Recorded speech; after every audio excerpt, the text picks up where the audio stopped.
2017 में 3 दांतों पर इलेक्ट्रॉन स्पिन अनुनाद और यूरेनियम थोरियम डेटिंग और तलछट के U3 और पैलियोमैग्नेटिक डेटिंग का उपयोग करके डिनालिडी अवशेषों को मध्य प्लीस्टोसीन में 335,000 TC 6,000 साल पहले का बताया गया था।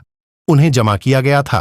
पहले माना जाता था कि जीवाश्म 1.2 मिलियन वर्ष पहले के थे, क्योंकि इस तरह के हाल के छोटे मस्तिष्क वाले होमिनिन पहले ज्ञात नहीं थे।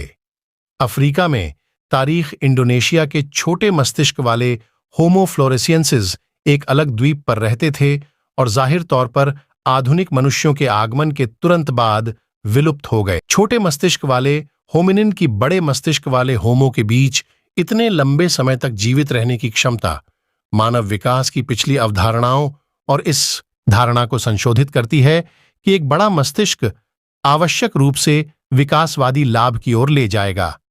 उनकी मौलिक शारीरिक रचना भी जीन्स के लिए भिन्नता की सीमा का विस्तार करती है। ऐसी परिकल्पना की गई है कि एच नलेदी समकालीन होमो से बहुत पहले ही अलग हो गए थे। यह स्पष्ट नहीं है कि क्या वे एच हैबिलिस एच रुडोल्फेंसिस और ए सेडिबा के समय के आसपास शाखाबद्ध हुए थे। एच इरेक्टस और समसामयिक बड़े मस्तिष्क वाले होमो की बहन टैक्सन है, या एच हीडलबर्गेंसिस के वंशजों की बहन टैक्सन है।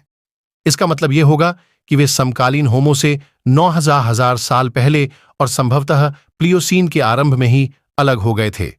यह भी संभव है कि उनके पूर्वजों ने होमो और स्वर्गीय ऑस्ट्रेलोपिथेसीन के बीच एक अंतर प्रजनन घटना के बाद प्रजाति बनाई हो। खोपड़ी को देखने पर पता चलता है कि एच नलेदी का एच इरेक्टस से निकटतम संबंध है। यह स्पष्ट नहीं है कि क्या ये एच नलेदी मानव जाति के पालने में एक पृथक आबादी थे या यदि वे पूरे अफ्रीका में फैले हुए थे।